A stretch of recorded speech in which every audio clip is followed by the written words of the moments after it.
So again a very good morning students. ये question है हमारे पास, चेक दैट द रेशो के square J M E M P is a dimensionless. मतलब ये जो रेशो है आपको प्रूफ करना है कि ये कैसा है, डायमेंशनलेस है।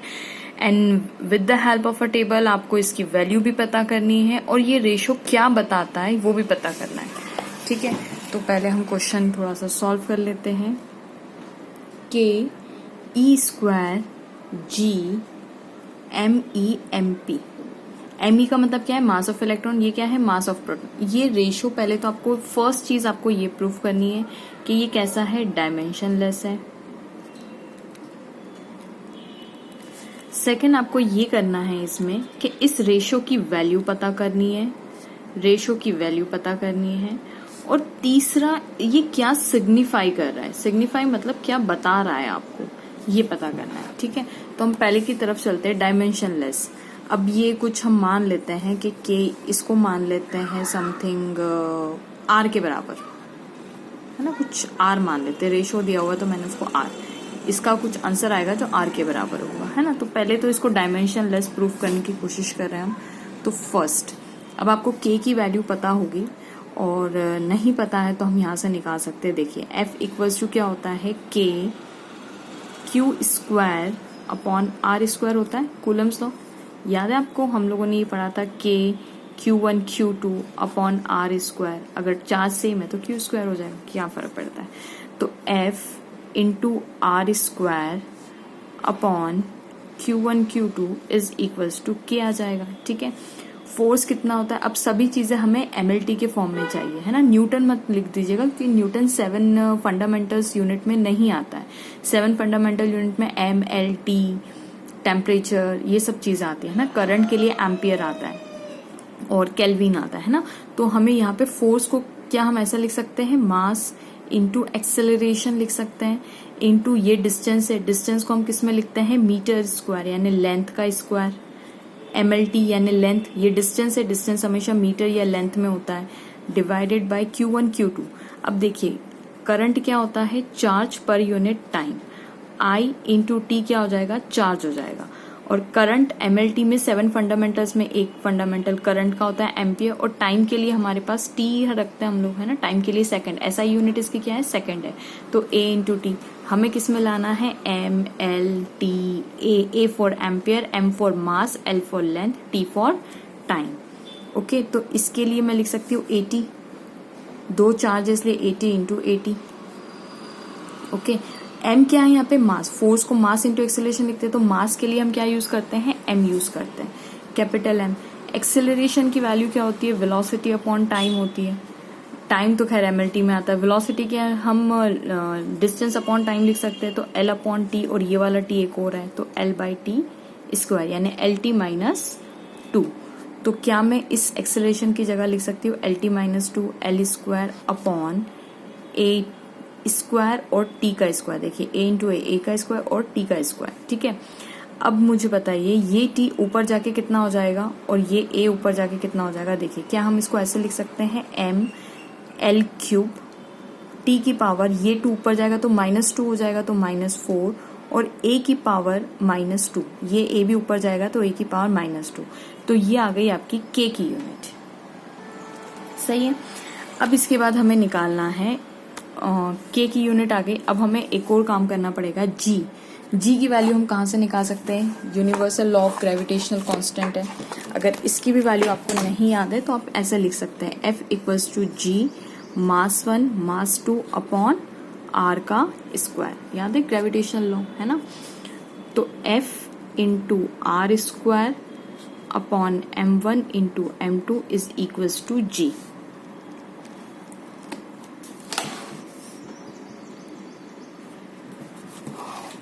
ओके, अब यहाँ पे देखिए इसको, फोर्स को हमने अभी लिखा है। मैं इसकी 2 मेथड आपको करके बताऊंगी। पहले ये वाला आप लिख लीजिए, है ना। फोर्स के लिए देखो अभी मैंने लिखा था MLT minus 2, mass into acceleration, mass के लिए M रखा, A के लिए तो MLT minus 2, MLT minus 2, R के लिए लेंथ का स्क्वायर, मास के लिए M और इसके लिए भी M, है ना। तो क्या आंसर आ जाएगा आपका, आपका आंसर बन जाएगा, यहाँ पे लिख रही हूँ इसके बाद के स्टेप्स में, M से M गया, ये M ऊपर जाके क्या हो जाएगा, m-1 l का cube t-2 is equals to g की वैल्यू आ गई। ठीक है, अब हम रेशो में हमने रेशो जो लिया था k e square g m-e-m-p। ठीक है, तो k की वैल्यू हमारे पास है, देखिए k की वैल्यू हमारे पास कितनी है, ml cube t-4 ml cube t-4 a-2।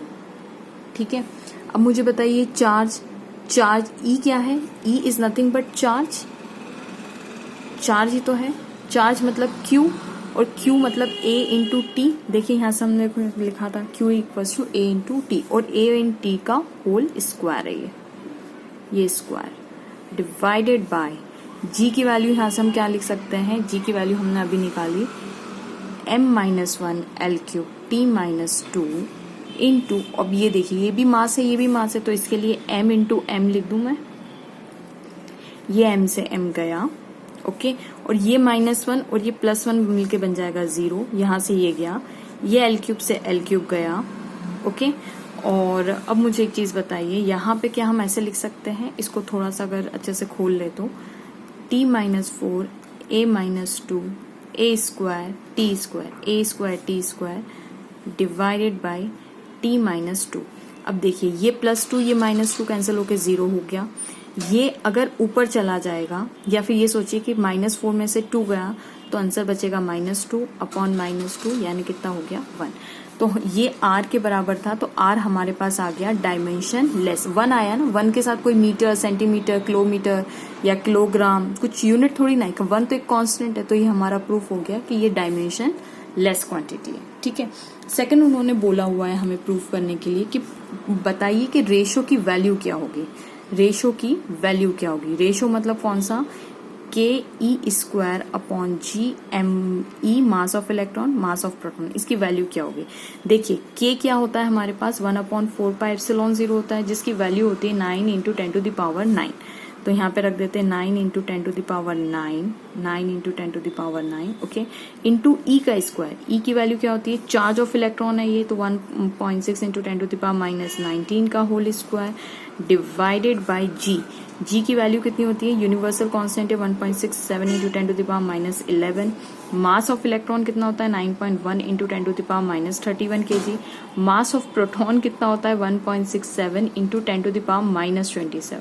अब इतना सबको आप कैलकुलेट करोगे तो you will get answer approximately 2.4 into 10⁻39, ये आपके रेशो की वैल्यू आ जाएगी। ठीक है, अब थर्ड पार्ट उन्होंने बोला है कि ये रेशो बता क्या रहा है, कौन सा रेशो क्या बता रहा है, जो ये वाला रेशो है k square upon g m-e-m-p, ये बता क्या रहा है। देखिए ये आपको दिख रहा है कि ये इलेक्ट्रोस्टैटिक फोर्स है, और ये क्या दिख रहा है आपको, ये ग्रेविटेशनल फोर्स से आया हुआ है, नहीं आया ना। देखो ये ऐसा लिख सकती हूँ क्या मैं, अगर इसको मैं डिस्टेंस से r स्क्वायर से ऊपर भी डिवाइड कर दूं और नीचे भी डिवाइड कर दूं तो कोई फर्क पड़ेगा, क्योंकि हम मैथ्स के रूल को तो डिस्कार्ड नहीं कर रहे। अगर 1/r स्क्वायर से ऊपर इसको भी डिवाइड कर दूं इसको भी, देखिए कैंसिल हो जाएगा, तो आंसर तो यही बचेगा हमारा। सो हम क्या ऐसे लिख सकते हैं, लेकिन ये देखिए ये क्या चीज है, ये हमारे पास ये इलेक्ट्रोस्टैटिक फोर्स है, इलेक्ट्रोस्टैटिक फोर्स, और ये हमारे पास कौन सी फोर्स है, ये देखिए जी m1 m2 upon r square, ये है हमारे पास ग्रेविटेशनल फोर्स। और रेशो की वैल्यू कितनी आई हमारे पास 2.4 इंटू 10⁻39। मैं इलेक्ट्रोस्टैटिक फोर्स को EF लिख देती हूँ और ग्रेविटेशनल फोर्स को GF लिख देती हूँ। इसका मतलब अगर मैं GF का यहाँ मल्टीप्लाई कर दूं तो हमारा आंसर कितना आ जाएगा, GF into 2.4 into 10⁻39 is equals to electrostatic force. इसका मतलब क्या हुआ कि इलेक्ट्रोस्टैटिक फोर्स जो है, इलेक्ट्रोस्टैटिक फोर्स किसके बीच में होती है, दो चार्जेस के बीच में, ये Q1 और ये Q2, दो चार्जेस हैं, और दोनों कितने डिस्टेंस पे हैं, r, हम लोगों ने डिस्टेंस r लेके रखा हुआ है, तो इनके बीच में जो इलेक्ट्रोस्टैटिक फोर्स ऑफ अट्रैक्शन, जो इलेक्ट्रोस्टैटिक फोर्स है वो 10⁻39 टाइम्स ज्यादा है जो इन पे ग्रेविटेशनल फोर्स लग रही है। अब इसके पास मास तो होगा, देखिए इलेक्ट्रॉन का मास कितना है 10⁻⁻13। आई अंडरस्टैंड कि बहुत छोटा है, लेकिन स्टिल देयर इज अ मास, तो इस पे जो मास लगेगा तो ग्रेविटी इसको ऐसे खींचने, इस चार्ज को ग्रेविटी ऐसे खींचने की कोशिश कर रही होगी mg फोर्स लगा के, इसको भी ऐसे नीचे खींचने की कोशिश करी होगी, लेकिन ये फोर्स बहुत ही कम है। ये कौन सा फोर्स है जो नीचे खींच रहा है? उसको gravitational force. But electrostatic force जो इन दोनों के आपस में जो चार्जेस के बीच में फोर्स है वो 10 टू द पावर 39 टाइम्स ज्यादा है ग्रेविटेशनल फोर्स के। ओके, तो इससे ये सिग्निफाई होता है। आप लिखेंगे कैसे एग्जाम में? एग्जाम में आप ये लिखेंगे the electrostatic force between the two charges is 10 to the power 2.4 into 10 to the power 39 times larger और greater than gravitational force. Thanks for watching.